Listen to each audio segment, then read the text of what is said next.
Welcome to the exploration of a timeless truth that unites many of the world's spiritual traditions and philosophies. Today we will discuss the idea that ignorance is the root cause of pain and misery in this life. We are unaware that our mind containing our ego is something separate from the awareness of our consciousness. Our ego is caused by ignorance of our true nature. The concept of the ego is further analyzed and differentiated from the higher, true self, known as the true self or awareness of our consciousness. What we feel or believe to be the ego within our mind is the sense of individual identity, the integral sense of self that identifies the self as a distinct entity from others. It is the sole element involved in creating individuality and distinctiveness. The creation of the sentient ego is a complex process connected to human psychology and spirituality. This sense of I is fundamental to human experience and develops through several dimensions. Biologically, the sentient ego begins to take shape with the development of the brain and neural networks. The brain begins to interpret incoming stimuli and create a constantly updated internal representation of the world and self within that world. Psychologically, the sentient ego develops through interactions with the environment and interpersonal relationships.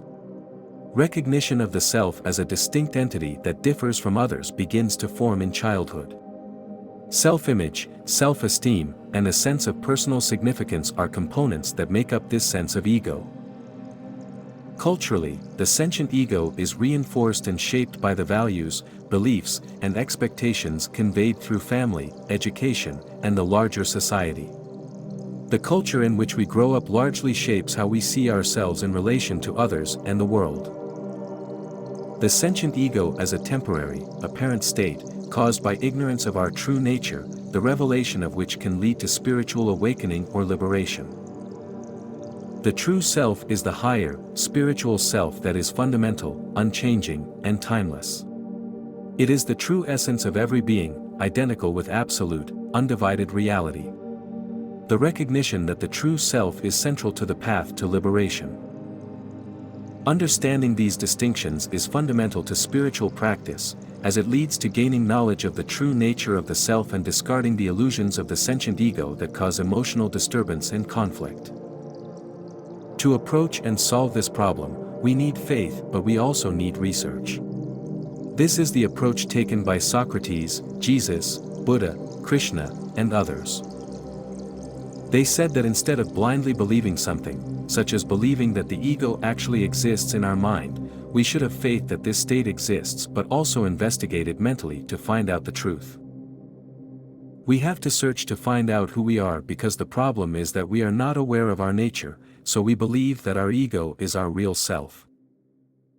If we believe that our ego is our true self, there is no hope of salvation because the nature of the sentient ego is desires and attachments to people, things, and places. The ego does not feel that it exists without desires, preferences, and attachments. But if we stop believing that our ego is a real entity, little by little the ego weakens and stops attaching to people, things, and places. We can stop believing in the thoughts of the ego if we often meditate and observe the thoughts as an illusion, since in reality, they are just imaginations without substance. There are many philosophies and religions that urge us to do this research. As Jesus said, do research. Ask and it will be given to you, seek and you will find, knock and the door will be opened. According to Matthew 7. Follow my instructions and you will know the truth, and the truth will set you free. According to John 8 verse 32. The method suggested for discovering the truth is investigation. Thus, Socrates said, know thyself, noting that the unexamined life is not worth living. Socrates felt so passionately about the value of self-knowledge that he said, the unexplored life is not worth living. This sentence was said during his trial. Socrates' belief was that we should explore the life we live, while the phrase, the unexplored life is not worth living, was partly inspired by the famous phrase inscription, know thyself, at the oracle sanctuary of Delphi. Similarly, Eastern philosophies note that the problem is ignorance of who we are, and the method to cure ignorance is knowledge through inquiry or self-inquiry. The Buddha emphasized the self-awareness and inquiry involved in insight meditation, where one examines one's own experiences closely to gain a deep understanding of the truth about the misery we suffer as humans. The path to liberation, overcoming ignorance through knowledge.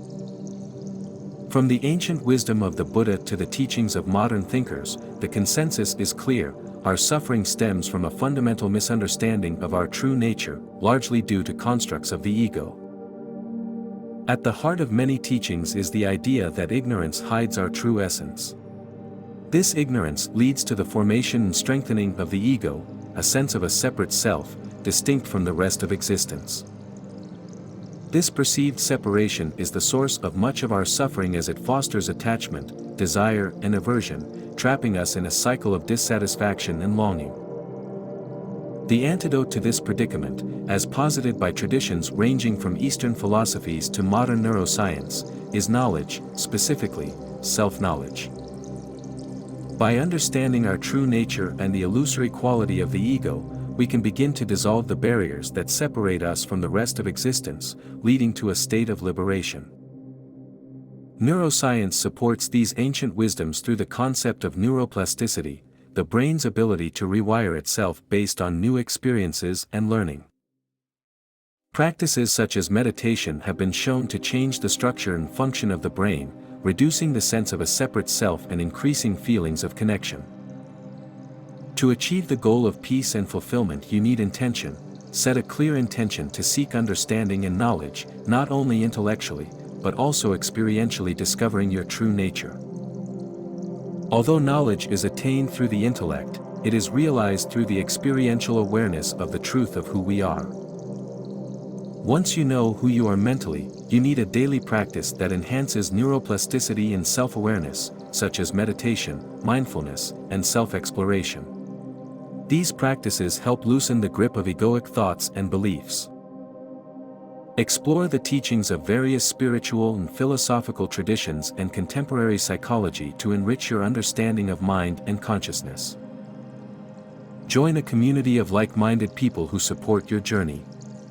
Sharing knowledge and experience can significantly improve the path to liberation. Cultivate compassion and loving kindness toward yourself and others. Recognizing the interconnectedness of all beings is a fundamental insight on the path to liberation. The journey to liberation is both personal and universal, requiring us to challenge deeply held beliefs and actively engage in practices that transform our understanding of ourselves and the world. By embracing the path of knowledge through inquiry and self-awareness, we open the door to a life of greater peace, happiness, and connection, finally realizing our true nature beyond the boundaries of the ego. The Christian secret way is through devotion to Jesus and through the use of the Jesus mantra, Lord Jesus, Son of God, forgive me, the sinner. After purification and enlightenment, the practitioner achieves theosis, which is equivalent to the idea of salvation as well as liberation, or the nirvana of Eastern philosophies. In Buddhism, you must follow the Eightfold Path and meditate to the point of nirvana. Hindu philosophies have various ways of attaining liberation through works, like Mother Teresa, through devotion, meditation, or knowledge. Advaita Vedanta proved to be very beneficial to me because the main method is based on logical inquiry for self-knowledge. It is a non-dual practice based primarily on knowledge, self-inquiry, worship, devotion, meditation, and works. But what really makes the difference is self-exploration. Self-inquiry is a technique which, during meditation, involves constantly questioning and exploring the nature of the ego. This method encourages the questioner to investigate who it is that is experiencing, to seek the source of consciousness and to recognize that the true self is the awareness of consciousness. Created by Elias Stasinos. Subscribe and share your thoughts and experiences in the comments below. Together, let us continue to uncover the wisdom that can free us from the shackles of ignorance.